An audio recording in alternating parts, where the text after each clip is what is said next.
अच्छा, इसकी कोई घोषणा करता है क्या? ठीक है, चलिए आप मुझे ये बताइए कि अब अमेरिकी भी आपकी तारीफ कर रहे हैं। वो यूएस कांग्रेस की एक रिपोर्ट निकल के आई, पहले तो उन्होंने कहा कि नहीं ये वीजा नहीं देंगे, बड़ा ये दाग है, धब्बा है 2002।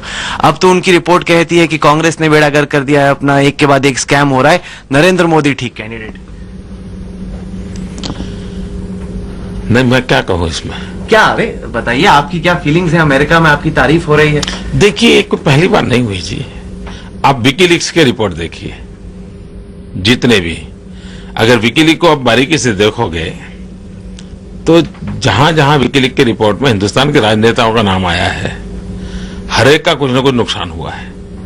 मैं अकेला आपको दूं कि जिसका उस रिपोर्ट में कोई नुकसान नहीं हुआ है, और कोई 100 से ज्यादा मेरे उस रिपोर्ट में कहीं मेरा उल्लेख है, जो मेरे पास जितना जानकारी पहुंची 100 के करीब, और कहीं पर भी मेरे लिए बुरी खबर उसमें नहीं है, कोई नेगेटिव चीज नहीं है। ये तो पहले से ही आ रहा है। अब यूनाइटेड नेशन ने मेरी ऑफिस को अवार्ड दिया हुआ है द बेस्ट परफॉर्मेंस के लिए। मेरा एक स्वागत कार्यक्रम चलता है, उस स्वागत को भी यूनाइटेड नेशन ने अवार्ड दिया है। अब ये खबरें ऐसी हैं कि जो न्यूज़पेपर में जगह लेती नहीं है, टीवी का इश्यू बनती नहीं है, इसलिए लोगों को मालूम नहीं है। अब ये हमारे यहाँ क्या, विवेकानंद जी हमारे यहाँ थे तब तक किसी को अच्छे नहीं लगते, ये विवेकानंद जी वाया अमेरिका आए तो दुनिया को अच्छे लगने लग गए। तो ये हमारी अच्छी सरकार का भी अगर अमेरिका से आया तो आप लोगों को अच्छा लगने लगा। हम तो अच्छे पहले भी थे भाई। नहीं, पर जो आपके आलोचक हैं, 2-3 में खत्म करने से पहले 2-3 सवाल पूछना चाहूंगा। उन्होंने कहा कि ये 5 स्टार फास्ट है। बताइए, एसी भी है यहाँ पे, अन्ना हजारे तो धूप में बैठे थे रामलीला मैदान में, वो एक ऑथेंटिक फास्ट माना गया। नरेंद्र मोदी बताइए एसी लगा के, पंखा लगा के बैठे हैं फास्ट पे। अच्छा, हम थोड़ा समझाना चाहते हैं आपको। देखिए, हम अहमदाबादी हैं, हमारे अहमदाबादी लोगों का नेचर जानते हो। हम अहमदाबादी इस बात के लिए मशहूर हैं कि हम सिंगल फायर डबल जर्नी करने वाले लोग होते हैं।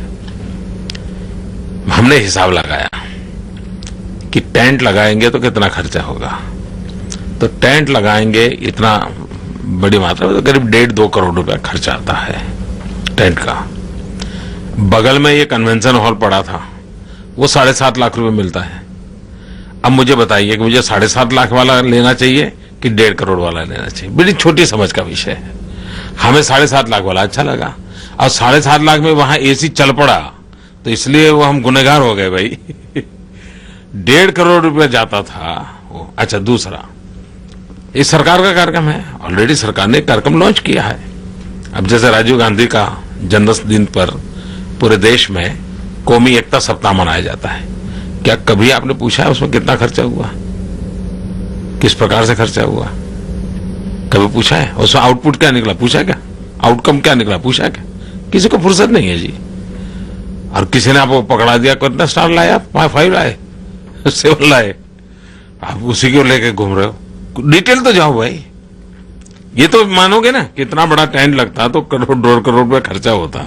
ये 7.5 लाख रुपए मिलता है कमरा मुझे किराए पर। यही तो गुजराती बिजनेस एक्यूमन है, और इसी के लिए तो तारीफ हो रही है सब। अरे भाई, इसलिए मैं कहता हूं इसको 5 स्टार 7 स्टार करने के बजाय ये आप सोचिए, मतलब कम कीमत पे 5 स्टार। चलिए, यही बिजनेस एक्यूमन भी है गुजरात का।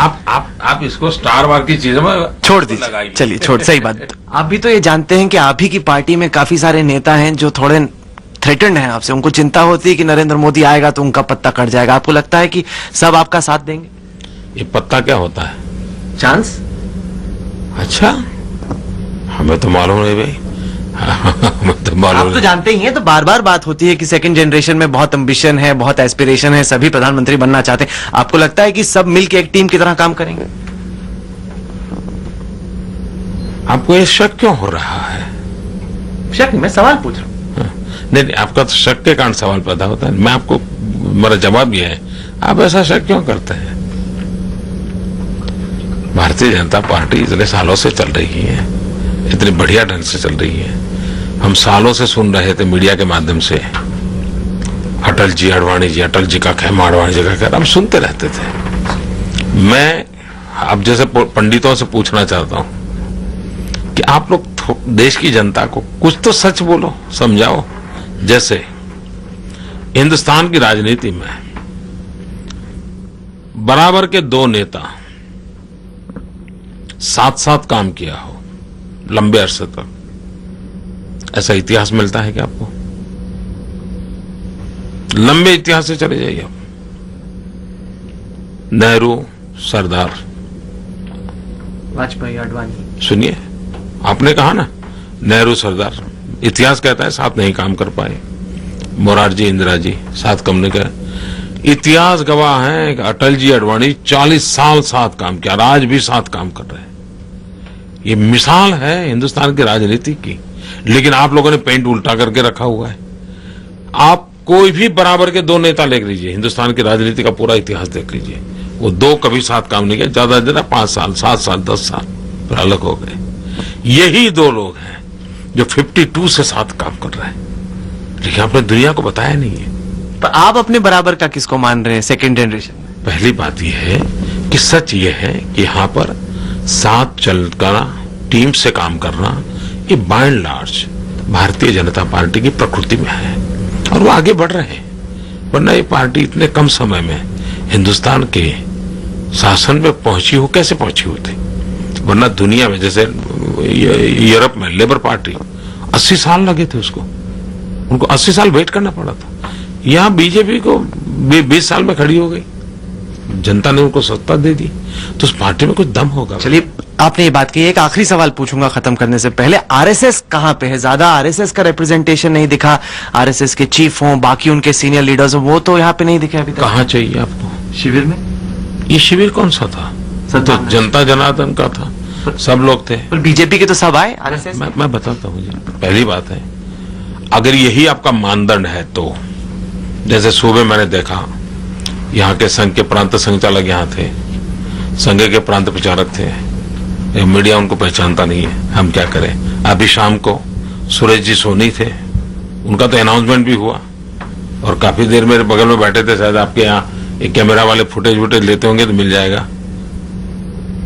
ये सब लोग थे वहां। चमक देख के लग रहा है कि मोदी ने मन बना लिया है, अगला प्रधानमंत्री बस बनने का। यहाँ से जो डंका है वो देख रहे, अनाउंसमेंट हम देख रहे हैं। देखिए, मेरे जीवन को आप कितना जानते हैं मुझे मालूम नहीं है। बहुत क्लोजली फॉलो किया। नहीं, फॉलो करने से जानते ऐसा नहीं हुआ। आप खबरें जो होती उसी का एनालिसिस कर सकते हैं आप। एक इंसान को जानने के लिए कुछ और चाहिए।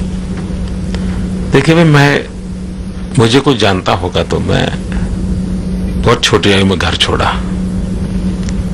और समाज सेवा करना इसका पागलपन, राजनीति से कोई लेना देना नहीं था। हम कभी जिंदगी में चुनाव नहीं लड़े थे।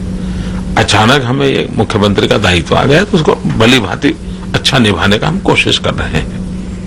हम आज जो है ना, वो भी कभी सोच करके नहीं पहुंचे। हमने कभी सोचा नहीं। और मेरे जीवन की एक फिलॉसफी है और जिस फिलॉसफी का मुझे गर्व है, और मैं आमतौर पर नौजवानों के साथ जब बातचीत करने जाता हूं तो ये बात अक्सर कह करके आता हूं। मैं सबको कहता हूं, कभी भी कुछ बनने के सपने मत देखो। अगर सपने देखने हैं तो कुछ करने के सपने देखो। करने से संतोष मिलता है जी। नरेंद्र भाई, आपने हमसे बात की, आपने हमें यहाँ पे आमंत्रित किया, इसके लिए आपका बहुत बहुत शुक्रिया। धन्यवाद भैया। Wish you all the best. एक बार फिर से हैप्पी बर्थडे। थैंक यू दोस्त, थैंक यू।